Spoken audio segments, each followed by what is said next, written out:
everybody carries her or his culture with them.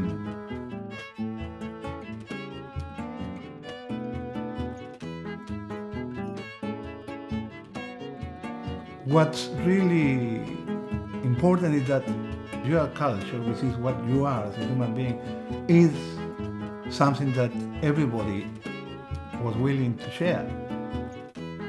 That's what makes society respect differences.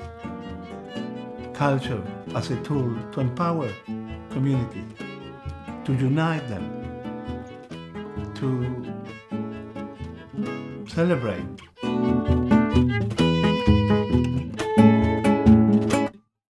My name is Mauricio Venegas-Astorga, and I am an artist working and living in the UK. I've been here for over 40 years.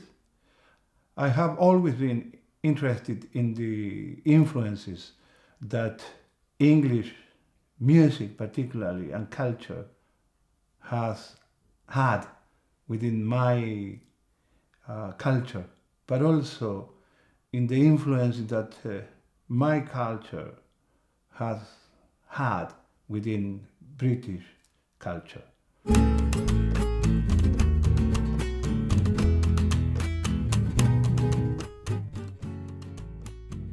We created a festival called Voces Chilenas y Latinoamericanas en el Reino Unido. And within that festival, we try to feature different artists from the Latin American community.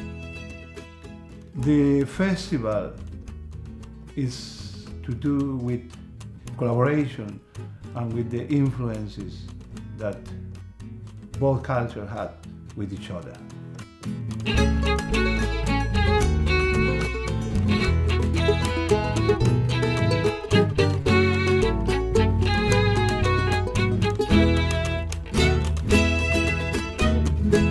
During the festival, I had the opportunity to speak to several of the artists. One of them was the legendary Alejandro Reyes.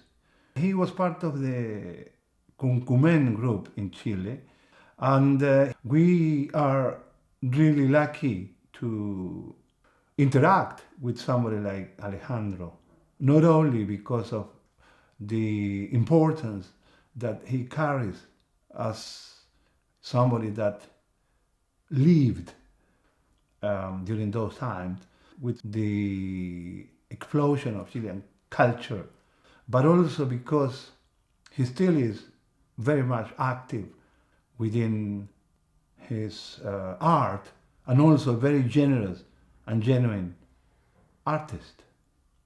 Now, the name Cuncumen came sort of late in 1955, I think, when we were attending, I think, or either was a celebration of Clotario Blest or was an anniversary of the Central Única. And Miguel Launer, he suggested, how shall I introduce you? He asked us. And we said, well, we don't know. And he suggested the name Cuncumen, which in Mapudungun means murmullo of the running waters. Yeah, that's beautiful. Yeah. But then again, you were doing something, you were pioneering something there, because no group before you used a Mapuche name, in Mapudungun. So you must have been aware of the, conflict and all the That's pressure. a very interesting point, because at that time, although we never sang a political song. I remember there are very few really folk political songs. Although our songs were not political, the very gesture of having that native name and in a sense diffusing, expanding sort of the and educating people as well. That's a word, sort of initiating people, educating people in what they had their own music. That in itself has an important political tool. Yes. Yes. It was identity politics was not in fashion then, but I think that it began sort of recovering. If you want, that wasn't also was the first group that also collected their own material. We collected our own material. Really. So did you go to the countryside or? You would be surprised. I didn't have to leave my home to learn about it. Right. Because my grandmother had been a cantora. Ah, okay. Which I think was a sort of a family secret, because it wasn't sort of very decent, something like sexual sort of overtones. Yes. And she sort of taught me many sort of very nice, lovely songs. Amazing. I think three of them were in the first long play of the Gunkumen. Right. What I see from my corner, if you like, is that it was so important that took place, because you gave the inspiration, but also the way to a lot of people to start doing something regarding our own culture, regarding our own music. Yeah. And that, historically is something that we haven't fully recognized.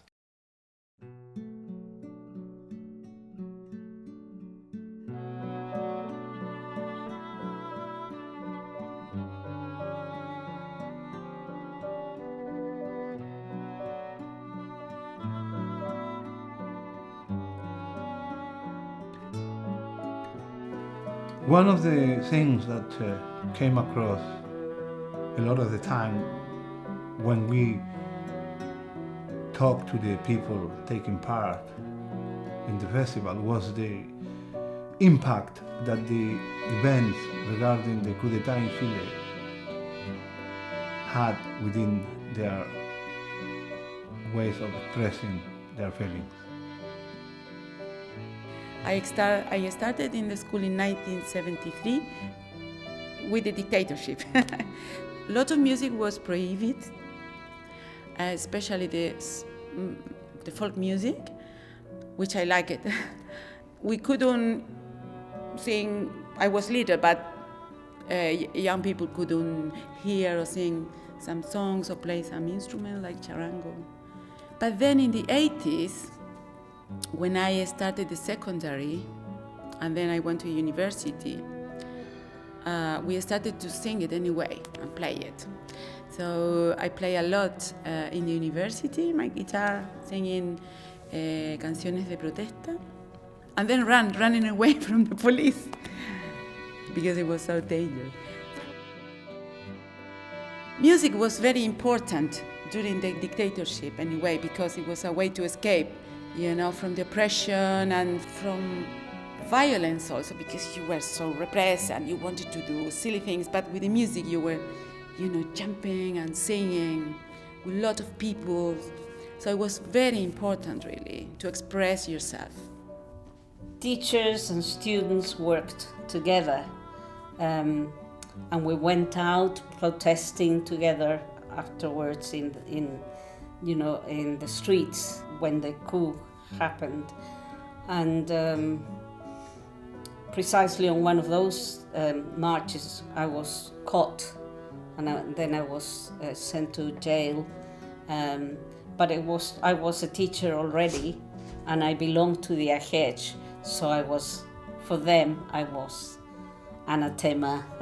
So it was a very hard time, but at the same time it was a time that strength, just because of the solidarity with other people who thought the same. My first book of poetry, it's called La Liberación de la Eva Desgarrada, which is about it's about what I suffered as a woman, tortured and all that, and that book started in jail, and there was a very good friend of mine that I met there in jail, who was 9 years in prison, and She wrote her first book of poetry, My Rebellion is to Live,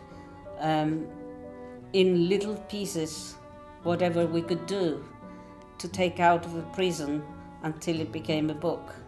And they published it first in Canada and then in Chile. But you had to smuggle those things Yes, out yes, because in little you were not bits. allowed to. No. So, but she did it that way. Her Amazing. name is Arinda Ojeda. And so I learned from those women who were very strong, and yet they were very sensitive, and they wrote poetry, and I learned with them that, no matter what, you can write.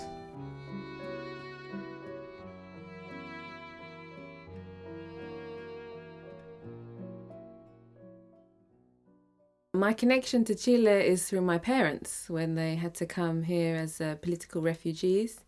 There's always been a strong connection to Chile. We've always traveled there. They taught me the language, they taught me Spanish, and it was important that I grew up with the two identities of being brought up in England and my heritage in Chile.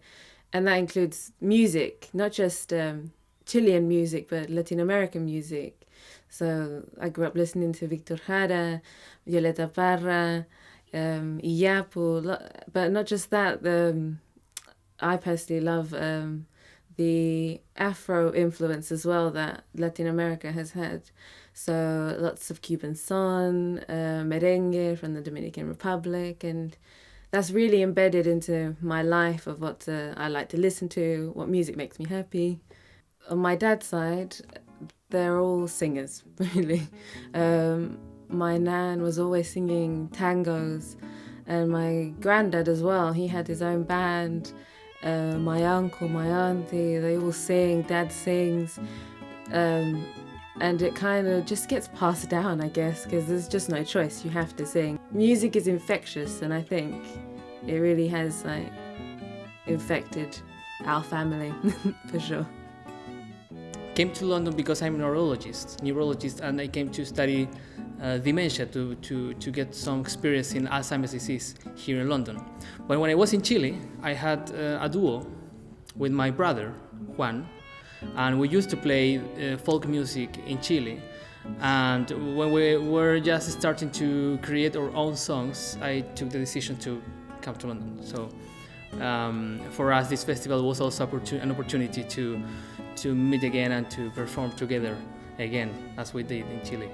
I think that location affects music definitely, but usually in a positive way. So when you are in a different part, you can be, a kind of a sponge, and you can absorb the experience on the sounds of the place that you are visiting now. My brother is here to perform with me at the festival, and we visited Ireland for a couple of days, and we were really impressed with the Irish folk music. And we also thought that there are many connections between folk music in different parts of the world. So this idea of world music is not that, okay, let's show our own music. It's show your own music, but share with other people from different backgrounds and incorporate sounds from different parts of the world. Obviously, location affects music, but it's always in a positive way. Culture, education, and communities were also topics that came up a lot within the conversation that we had with the people that took part. Actually, I was so impressed with my people from Chile, because we like to do things with the communities, especially with music. And for kids, music is very important to develop so many skills: speech, self-confidence, sharing, learning from the other. This is so important. This is another thing very important, because it's really important to value the other human being, and the fact that you can learn from them, and then think and question things, you see. but learn about these different experiences through music. This year we did the pre-event of giving the workshop not only to children of poetry, but also their parents. And that's nice. It's so nice to see the parents engaging with the children and the whole community through poetry. Yeah. Because they don't think that they can write, and they can. The festival is a very important place for Latin American people. We didn't have before any event that would allow us to get together, to exchange views, and to share our art together. No day coming to today. What musically? What are you here in England? As I told you before, in '75 we moved to Algeria, and there I did music and I created a group. Right. So here I did. I was doing mainly sort of work as a professional, so trying to help people in a therapeutic way. Right. And I get acquainted and developed some knowledge about trauma, etc. Then when we work as a psychiatrist and therapist. But musically, I haven't done a lot. I mean, sort of most of the songs that I have a number of songs, some of them quite decent, but were composed in Chile, I think, except one which it would be sort of wonderful for a larger group, which is called Padre Prometido, the Promised Father. Right. Mataron a nuestro Padre Prometido, cayó en su castillo, ardiente combatiendo, murió protegiendo nuestros modestos sueños y diciendo lo que solo la muerte puede decir. Mataron a nuestro Padre Prometido.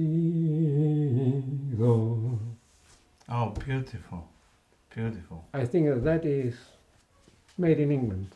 We got to get together and have a go at the, doing it, recording it as well. Yes. What came a lot within our conversation with people was the fact that in spite of all the hardship of the dictatorships in Latin America, the positiveness and hope of Latin American creators, Latin American poets, Latin American composers, Latin American painters is very high. And that is to do not only with that strength that we got from our experience, but also from the support that we have received and the care and the love from British audiences and friends. Vengo de un país que nació dentro de mí, ol azul que va desnudando al sol mi raíz, y canto por no llorar bajo una luna de sal. En la noche sin límites, urdo un verso feliz. Soy jinete de las estrellas en el saguar, brújula gentil horizonte por alcanzar, y estalla alegre mi voz desde un aroma que en flor abandona su soledad y comienza a crecer. Su tierra mariposa enamorada devuelve a los mineros su mirada, abriga esta oración llena de amor, y en la frágil estrella del sudor hágase la luz, hágase la luz.